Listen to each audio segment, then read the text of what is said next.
വേനൽ ചൂടിൽ ദാഹിച്ചു വലയുന്ന പക്ഷികൾക്ക് തണലായി KCYM തോപ്പുംപടി യൂണിറ്റ് മൺചട്ടികളിൽ കുടിവെള്ളം ഒരുക്കുന്ന പദ്ധതിക്ക് തുടക്കം കുറിച്ചു.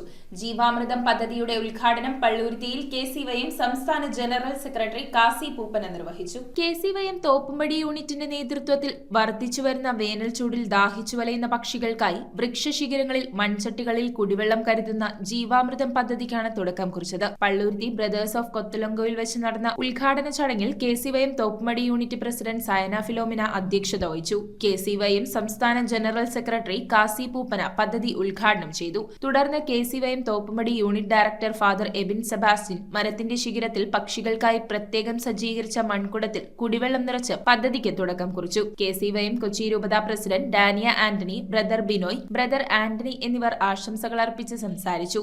ഓരോ മൃഗങ്ങൾക്കും മരങ്ങൾക്കാണെങ്കിൽ പോലും അതിൻ്റെതായ മൂല്യങ്ങളും അതിന്റെ ഫലങ്ങൾ കൊണ്ട് ബാക്കിയുള്ളവരുടെ സസ്യങ്ങൾ അഡാപ്റ്റീവ് ആയിട്ട് മുന്നോട്ട് പോകുക എന്നുള്ള ഒരു സാധനം നമുക്കറിയാം. KCYM തോപ്പുംപടി യൂണിറ്റ് ഭാരവാഹികളായ സിജോ മാത്യു, ജസ്വൽ സെനോറിറ്റ, ബേസിൽ റിച്ചാർഡ് എന്നിവർ സംസാരിച്ചു. News bureau, Kochi. ഒരു പവന് മുകൾ പർച്ചേസ് ചെയ്യുന്ന എല്ലാവർക്കും ഗോൾഡ് കോയിൻ സമ്മാനം. ഡയമണ്ട് ആഭരണങ്ങൾ പർച്ചേസ് ചെയ്യുന്നതിൽ നിന്നും തിരഞ്ഞെടുക്കുന്ന ഒരാൾക്ക് ഡയമണ്ട് റിംഗ് സമ്മാനം. പർച്ചേസ് ചെയ്യുന്ന എല്ലാവർക്കും കൈനിറയെ സമ്മാനങ്ങളും. ഈ ഓഫർ ഏപ്രിൽ 10 മുതൽ 20 വരെ. സെവൻസ് ഗോൾഡ് ആൻഡ് ഡയമണ്ട് ഇപ്പോൾ പള്ളുരുത്തിയിലും.